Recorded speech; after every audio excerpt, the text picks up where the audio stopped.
안녕하세요. 정성산TV입니다. 오늘 전달드릴 소식은 윤미향 전 보좌관 북한의 암호문 보고라는 소식입니다.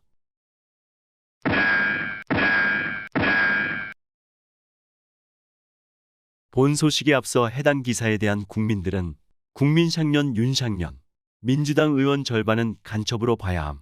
문재앙 때 이런 것들이 얼마나 활보를 했을까. 드러나지 않은 것도 엄청날 거다. 우리나라는 그 모든 것 앞에 우선해야 할 게 안보다. 좌파놈들은 당연히 색안경 끼고 봐야 할 필요가 있고 탈탈 털어야 한다. 안보 무너지면 모든 게 끝이다. 난 이러한 놈은 빙산의 일각이고 민주당 정의당 국계들 민주당 강성파들은 대부분 주사파 출신 산호맹 출신들이라 그놈들 조사하면 거의가 이적행위자라고 철저히 생각한다. 이런 것들이 정치판에 얼마나 많을까. 정말 박정희 시대가 그립다라는 반응을 보였습니다. 본 소식으로 들어가 보도록 하겠습니다. 해외에서 북한 인사를 접촉하고 북한의 난수표 암호문을 보고해 국가보안법 위반 의혹을 받는 전직 국회의원 보좌관 A씨가 윤미향 의원실에서 근무했던 것으로 확인됐다. A씨는 해당 의혹에 드릴 말씀이 없다고 말했다. 윤미향 의원실 보좌관 출신 A씨, 국가보안법 위반 의혹. 13일 유데일리 취재를 종합하면 A씨는 2020년 5월 윤미향 무소속 의원과 함께 국회에 입성해 사급 보좌관으로 일했다. A씨는 이후 지난해 초까지 의원실에서 근무하다 일신상의 이유로 그만뒀다. 다만 비영리 민간단체를 통해 윤미향 의원과는 계속 함께 활동하는 것으로 전해졌다. A씨는 이날 유데일리와 통화에서 자신이 연루된 국가보안법 위반 의혹을 국정원이 내사 중인 것에 따른 견해를 묻자 드릴 말씀이 없다고 답했다.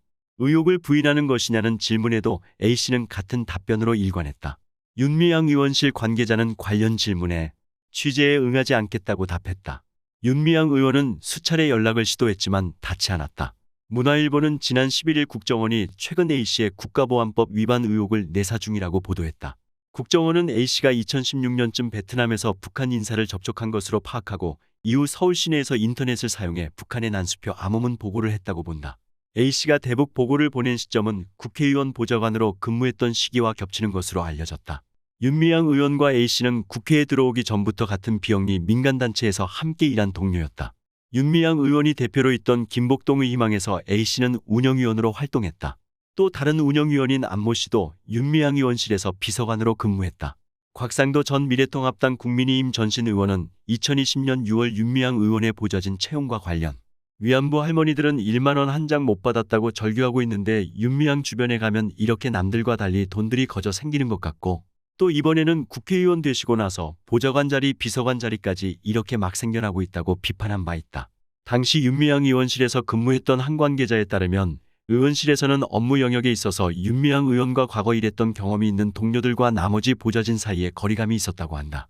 윤미향 의원이 관심 분야인 여성통일 인권 등과 관련해서는 A씨를 포함해 윤미향 의원이 직접 국회에 데려온 보좌진과만 소통했다는 후문이다. A씨는 과거 논란이 됐던 이른바 윤미향 와인파티 현장에도 있었다.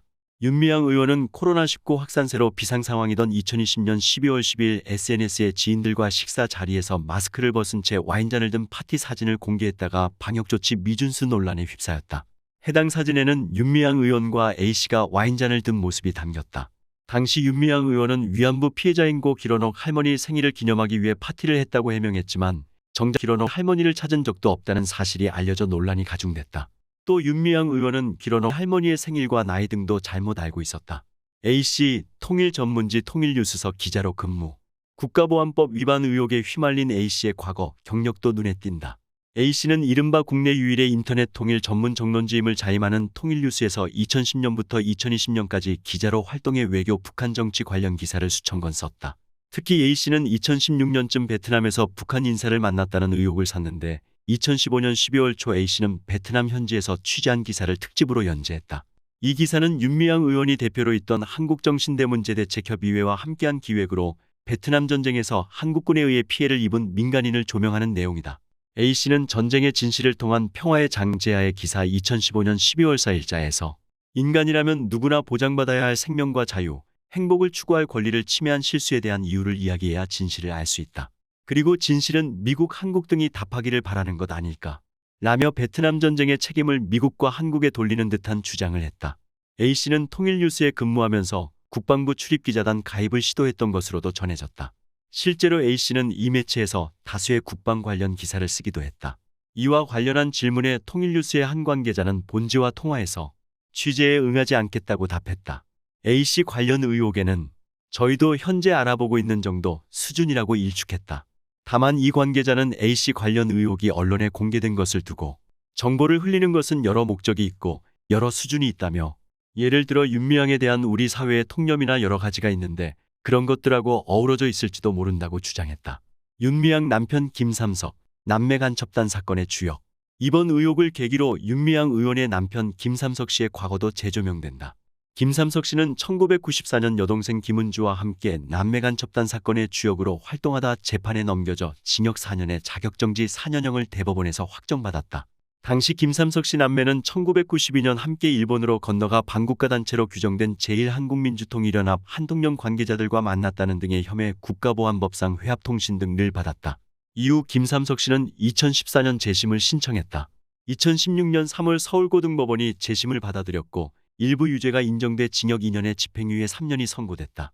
재판부는 김삼석 씨가 한통령 관계자들에게 국내 동향이나 군사기밀이 담긴 문서를 넘겼다는 국가보안법상 편의 제공과 군사기밀 탐지 혐의는 무죄 판단을 내렸지만, 한통령 의장 등을 만나고 이 단체에서 금품을 받았다는 나머지 국가보안법 위반 혐의는 유죄로 인정했다. 이 판결은 2017년 대법원에서 그대로 확정됐다. 아울러 검찰은 지난 6일 정의기억연대 정의원 후원금을 사적으로 유용한 혐의 등으로 재판에 넘겨진 윤미향 의원에게 징역 5년을 구형했다.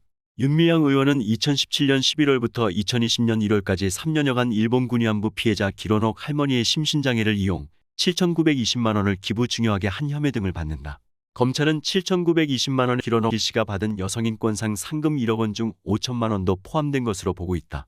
한편 북한으로부터 지령을 받고 활동의 간첩단 의혹을 받는 지하조직 키읔키읔키읔과 창원에서 조직된 자주통일민중전위 등의 존재가 알려지면서 간첩 논란이 정치권까지 뻗어나가는 모습이다. 특히 연예계 종사자도 연루된 것으로 거론되면서 논란은 더욱 거세질 전망이다. 정진석 국민의힘 비상대책위원장은 지난 12일 당 비대위 회의에서 국회의원 전 보좌관 한 명이 서울 시내에서 북한의 난수표를 이용해 보고한 사실이 드러났다며 나라 안보가 거의 무너질 뻔한 아찔한 순간이다. 문재인 정권은 적폐청산을 하겠다며 국정원의 대공 수사 기능 폐지했다. 내년 1월이면 국정원 대공 수사권은 완전히 경찰로 이관되는데 이 방침은 철회해야 한다고 주장했다. 또한 정의기억연대 정의원 이사장을 지낸 윤미향 더불어민주당 당선인과 남편인 김삼석 수원시민신문 대표가 탈북한 유경식당 종업원들을 안성에 위치한 위안부 할머니들의 쉼터로 초청해 월북을 권유했다는 주장이 제기됐다. 하지만 정작 이들에게 월북을 권유한 윤미향 당선인 부부의 딸은 미국에서 유학 중인 것으로 알려지면서 일각에서는 자기 딸은 미국에 유학 보내고 탈북민은 북송하려 했느냐는 비판이 나왔다. 2016년 중국 저장성에 위치한 북한 식당인 유경식당 여종업원 12명과 함께 탈북한 허강일 씨는 21일 조선일보와 인터뷰에서 정대협 정의원의 전신과 민병 관계자들이 2018년 서울 마포와 경기도 안성의 위안부 피해자 쉼터로 나와 유경식당 출신 탈북 종업원 일부를 초청해 북한으로 돌아갈 것을 권유했다며 권유를 받아들이지 않자 후원 명분으로 돈을 줬다고 주장했다. 허강일 씨는 이 근거로 김삼석 대표와 민변의 장모 변호사 등과 주고받은 메신저 내용과 안성 쉼터에서 탈북 종업원들이 찍은 사진, 계좌 내역 등을 공개했다. 그는 김삼석 대표가 북한 행사에 참가한 사진을 보여주며 장군님, 수령님과 같은 단어를 수시로 쓰며 북한 혁명가요를 불렀다고도 전했다. 여러분들의 생각은 어떠세요? 댓글로 남겨주세요. 이상으로 오늘의 소식을 마치도록 하겠습니다. 정성산TV는 자유민주주의를 지키겠습니다.